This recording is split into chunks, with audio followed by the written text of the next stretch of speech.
All right, so today we're covering using Power Automate to create flows that connect to your OneDrive. So I just want to start with an introduction of what Power Automate is.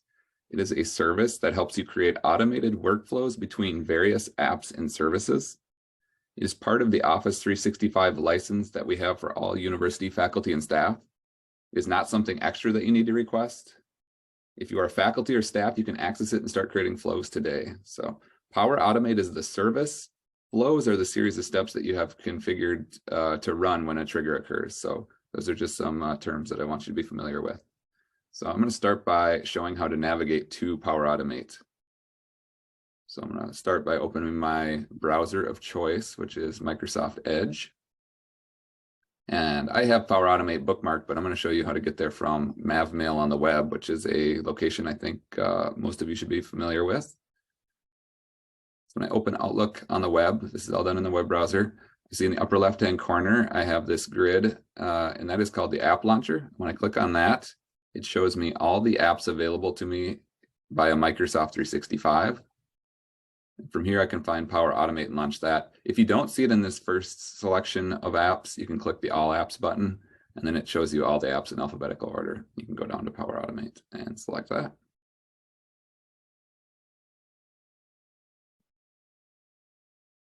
All right, from here, I found a couple of templates that demonstrate some ways to incorporate OneDrive using flows. So I'm going to use those templates. So I'm going to start by going over here on the left side.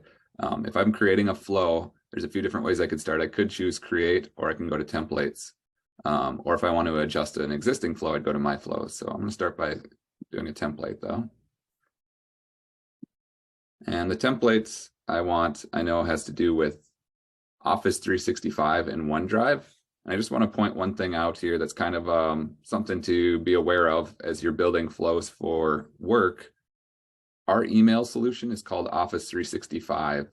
There's a very similarly named solution called Outlook.com that's more for personal use, but ours is called Office 365. So when you look for flows that you're going to use with your university email, make sure you find Office 365 flows that involve Office 365.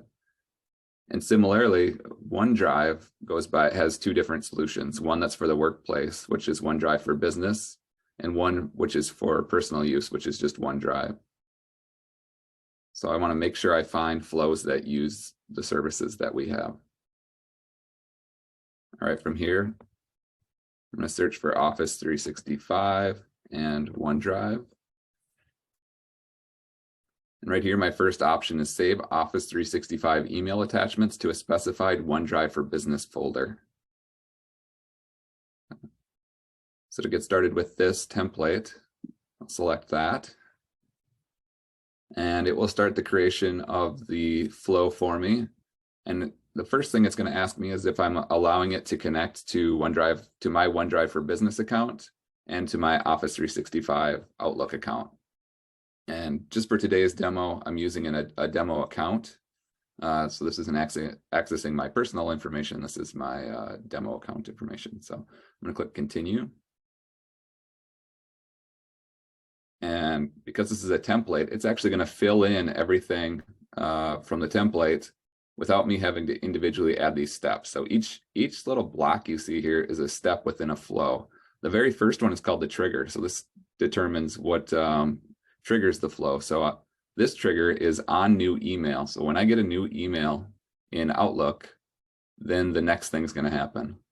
And I can show advanced options here to show what else is required for this step. So on new email, if it's in my inbox, so if for example, I could change this to a different folder if I wanted it to be email that arrives to a different folder, but I'm going to use my inbox. And the purpose of this one is to save attachments to a OneDrive for Business folder. So I only want this to run if there's attachments. I don't want this to run on emails that don't have attachments. So those are just a couple of the requirements that I put into the first step, or that came as part of the first step in the template. And one reason I wanted to demonstrate this one is because I really liked that it included the use of a condition. So in this flow, it has a condition that if yes, we'll do this set of steps, and if no, we'll do this set of steps. And it's hiding what's in there. So I'm going to click expand condition. It will just show you what the default condition is. So this template came with a condition that says from, and I can say if from contains this information. So there's nothing in there yet, but I could put something in here, like if it's from Steve, and the from column includes the email address. So I'm going to put in his email address. So if it contains that, then I want to do this set of steps on the left in the yes side. Or if it doesn't contain Steve and has attachments, then I want to do this set of steps. Okay, so that's just an example. But for today's demo, I'm not going to do it with the from, which is the default. I'm actually going to, I have regular meetings with Lexi, and she does our meeting minutes and then sends them out afterwards. And every couple weeks, I get an email from Lexi that says that has the meeting minutes attached, and I have to manually take and drag those into my OneDrive for Business folder because I want to create a repository of all the meeting minutes that we have over time. So instead of manually doing that every week, I can set this up to automatically do that for me. Okay, so I'm going to change my condition. Instead of being from, I'm going to get rid of that, and I'm going to add dynamic content. And instead of using from, I'm going to have it be subject, because I know Lexi uses, she's very consistent. She always sends it the minutes in an email that says meeting minutes in it. So I'm going to say if the subject contains the word minutes, then if it's yes, what I want it to do is take those attachments and I want them to go into a folder. So the folder path isn't selected yet from the template. So I'll click this little file icon, and this will let me select from the folders in my OneDrive for Business account. And I've prepared a folder called Meeting Agenda and Minutes. So I'll select that. So when I get an email with the subject that contains minutes, I want the attachment to go into my Meeting Agenda and Minutes folder. And if no, for all other emails that have attachments, this is giving me the option to store them in another location. So let's say I want to do this. I'll just select my folder again here. And I've prepared a folder called Attachments. So by default, all attachments will go into my Attachments folder. But if it contains the word minutes, it will go into my folder called Minutes. So this isn't probably a flow I would personally use, but it just kind of shows you some examples of things that you can do. If you have something that's consistently happening and you're manually moving files around, this just shows you that you can have that work automated by setting this up and just kind of thinking through what things are all true that happen and how can this handle this job for me. So, you know, some people get reports daily and maybe they would rather not have to deal with them daily or weekly or monthly. And so you can have this flow take care of that task for you. All right, so I'm going to click save on this flow and have Lexi send me an email just to demo what it will look like. And I'm going to go over to my email tab here and just show I have nothing in my email tab. I'm going to pop open another tab and show my OneDrive folder.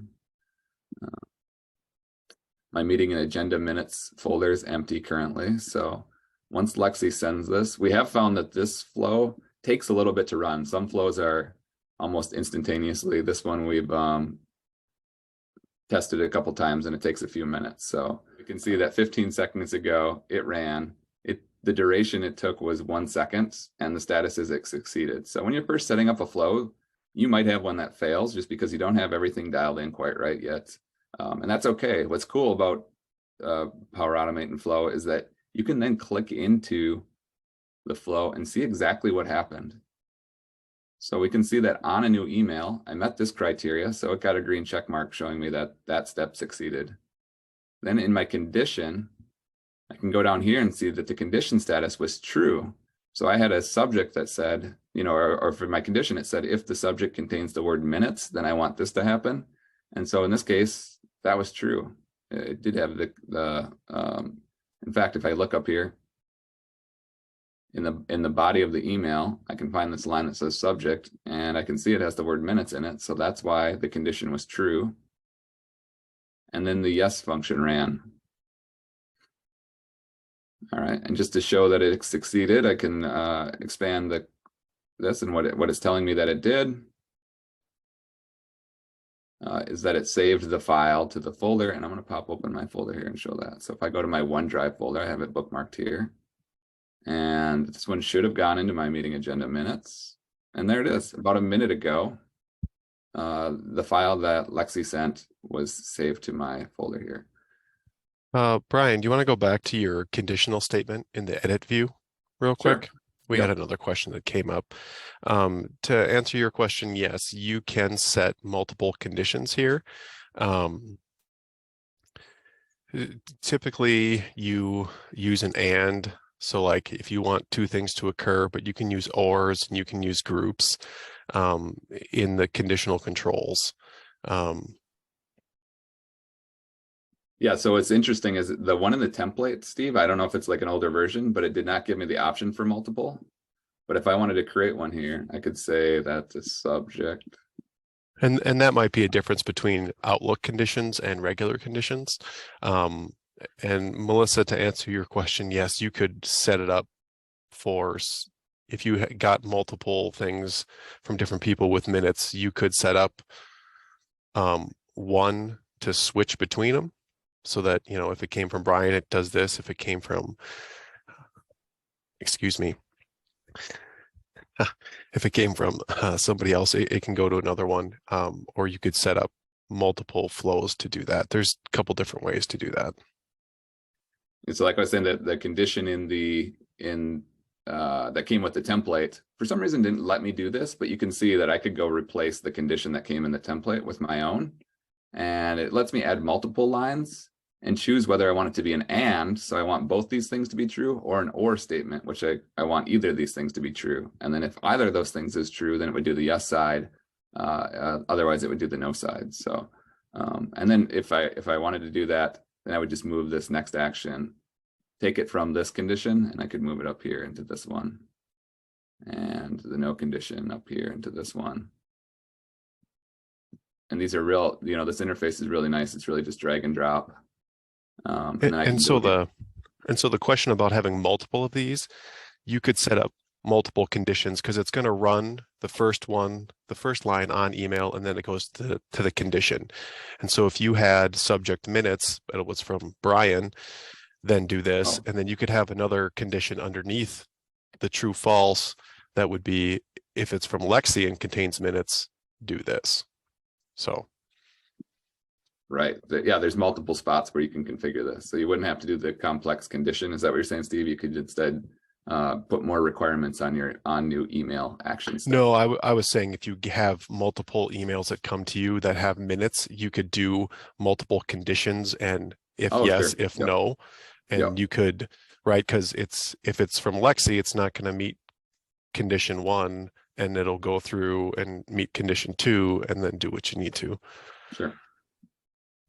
But yeah, it's really a case of if you can imagine it, you can probably do it. It just takes some, you know, real thinking through what you all want to occur, and the first time it runs, you know, it might not be perfect, but then you just go back and you can review what happened. So I won't save this, what I just changed, but you can go back through and review what happened and see, oh, where did I miss? Why did it end up in the wrong folder? And you can just kind of start to figure things out. And the more flows you create, I assure you, the better you get at it, and the more things you start to imagine what's possible. So it's just really cool. Just starting with a simple flow, just seeing how it runs, even if you don't do anything with it, and then adding some steps and see how that works for you.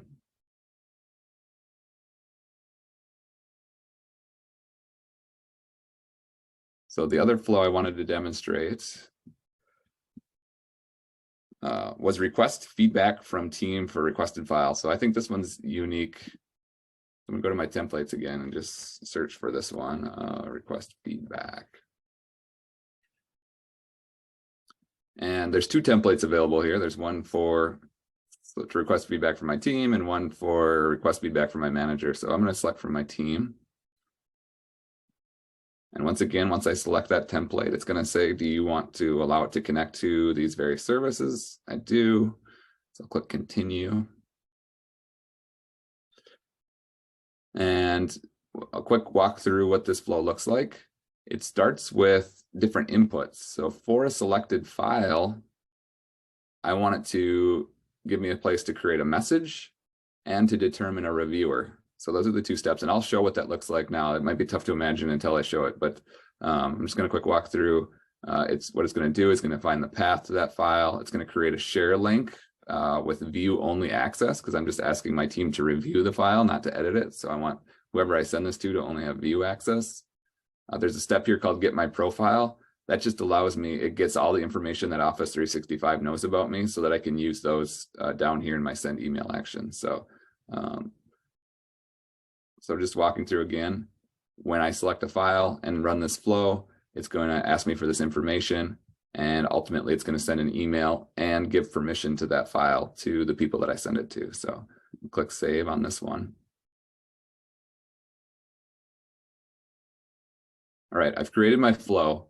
And if I go back, first it lets me know that my flow is ready to go.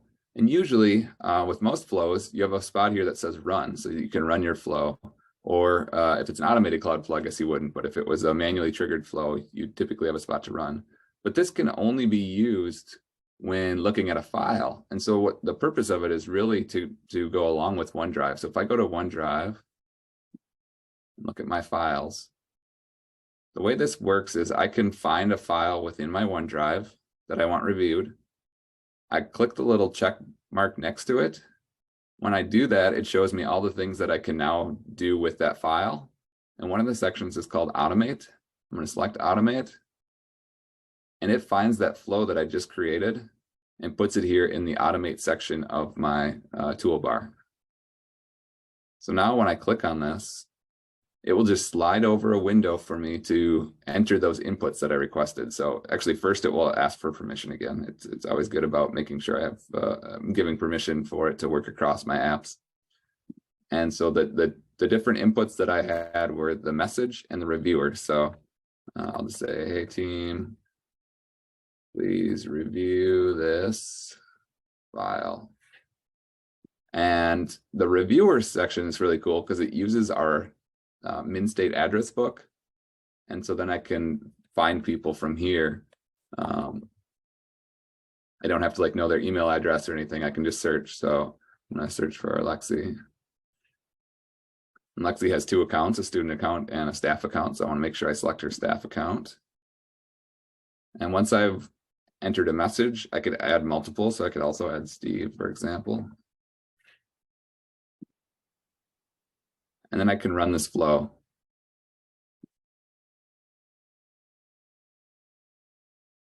All right, I'm gonna go back to my flows here.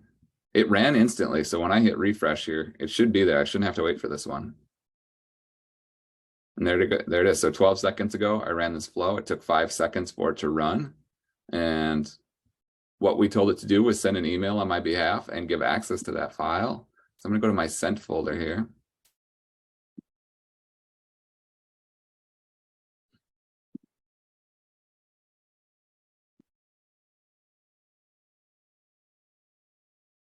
Oh, interesting. Okay. It's not in my sent folder yet. I wonder if I need to refresh, but there it is. Yep, so it just came through. Yeah, the part that was going slow was just the actual email process. So it triggered the email, and what it will do is just kind of queue that for sending. So Flow was reporting that it was queued for sending, but it hadn't actually sent the file. You know, the file hadn't officially been put into my sent file or pushed into the inboxes of Lexi and Steve. So that one just took just a minute longer than I was expecting, but there we go. What I sent was, hey team, please review this file. It gives them a link with the file name, and then thanks and my signature. So I want to do one more little adjustment here just to kind of show you how cool this is. I'm going to go back into my flow, and in the send email side, I had it use my display name, which is fine with my demo account, but your display name for the university is actually your last name, comma, first name. So instead of that, what you might prefer to do is to add dynamic content such as, and I'm going to search for a name field here, from the get my profile step, I want it to use my preferred name and then space my surname. So I want it to be Brian Johnson. So my preferred name is Brian, my surname is Johnson, and I have a space between there. So then once I send that, if I was sending this from my personal account, that's just showing you an example of how you can customize this section down here with dynamic content. So rather than content that you type in and then it always says that, you can have dynamic content. So for me, it has my preferred name and surname, and I could put some other information in there too, like the date that it's sent. But since it's an email that's already included, I won't include that one. All right, that's it for the demos. Unless there's questions, I think we can wrap up there. Yes. Another question, could this be sent to a group I've created that's already in my contacts? That is a good question. Steve, if you know the answer to that one, take it. Otherwise, I'll quick. Using the people finder as Brian showed in that example, no, your groups won't show up there. Excuse me, but if it's a group that is universal in our local Active Directory, it will. Yeah, so for an example, I think, for example, teams are a